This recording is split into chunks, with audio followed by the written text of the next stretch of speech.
Hey everybody, I'm finally back after a long break. I'm very sorry for that. School and work has kept me so busy. It's been insane. Today, I'd like to talk about leagues, like she's out of my league kind of things. Um, I'm going to start off by saying I don't think that's a real factor we need to be concerned with. Leagues are made up in our own minds, and because we put ourselves in our own little niche. And I don't think that's what we don't need that, and I'll explain why. So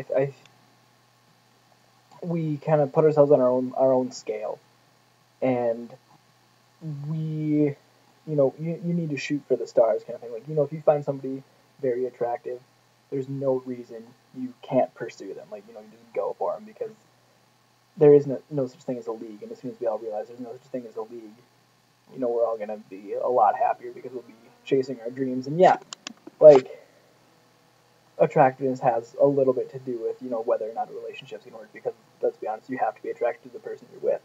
But that's not what I mean. What I'm getting at is, um, I'll tell a story with how I mean this. But if you settle yourself, like if you let yourself believe that you can't get somebody because you think they're way more attractive than you, that's limiting your own potential.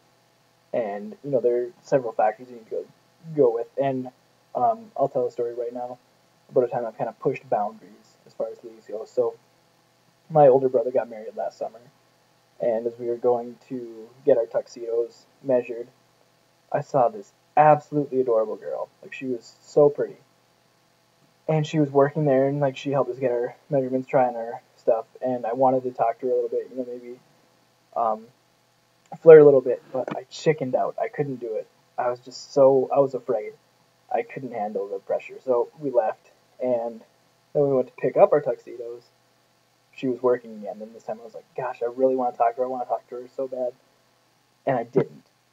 And we walked out, and my older brother said, like, what was that all about? Because I told him, I think she's really cute. Like, I'd really like to talk to her. He's like, well, why don't you just go back in and talk to her? Because it's not like you'd never see her again if things went bad. So I was like, okay, that's a good point.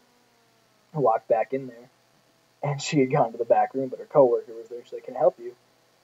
I said, can I talk to your friend really quick? She's like, okay. So she called her up, and she's like, hi.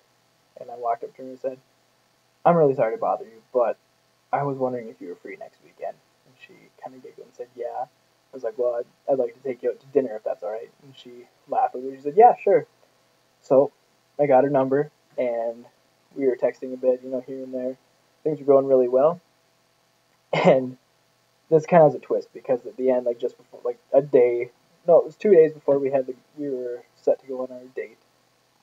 She texted me saying, "I'm sorry, I've started seeing somebody, so I won't be able to go out this Saturday." So whatever, it happens. So that was kind of a bummer, but what can you do? I still label it a success because hey, I got the number originally, and she seemed pretty cool. So whatever happens, happens. And I'm very happy with the dating relationship I'm in right now. So it led to what it needed to. So there's my example. Like you don't need to be super attractive. Like I'm mediocre at best. I would consider myself, but that doesn't mean I'm not. I wouldn't pursue people I find really attractive. And the reason I'm basing this, like, I think attractiveness has three categories. We have physical, emotional, and psychological. So physical, obviously, the aesthetically pleasing factors of people. It's a big one. I think it's actually the least important of the three, though, and I'll explain that in a second here. But emotionally, you know, girls like it when you can appeal to their emotions. Like, if you make them feel happy, they're gonna be a lot more attracted to you, no matter what your looks are. Like, if you can make them laugh, like if you can make them super happy, if you can make them feel, that's a big thing. And psychological is really just your personality. Like, do they enjoy being around you? Are you an interesting person? Like, can they connect with you intellectually? Like, um, do you keep a conversation well? That's just the basics. Emotional is probably the biggest. You know, um, I like to think if you can make a girl laugh like really hard, like super super intense, like just gut-wrenching laugh, you basically got it made, because not many people can do that. So if you can get her to just laugh super hard, that's a great sign. You know, if she laughs all the time when she's around you, it's a good sign. Keeping conversations big. Like I said, physical attractiveness, not that big a deal. Um, it's as simple as that. Um, so I think where leagues come from is we put ourselves on a scale for each of those categories, subconsciously, and then we compare to who we think we could, match up with. And there's no reason for that to happen. You can go for whoever you want, even if you don't think you're very attractive. Like, just shoot for that 10. Because nobody. One more thing, as far as the scale of attractiveness goes, no one's gonna agree on who's a perfect 10 ever. So, go for your 10. Go for the person you think is absolutely perfect and you want to be with, because you could end up with them. So that's really all I'm gonna say about that. And um, I think that's as good a summary as any about leagues and why you shouldn't let it affect you. So if you want to go out there, go for it. Do what you want to do. Be who you want to be. And you never know, it could work out. So that's it for this video. I'm hoping to upload some more.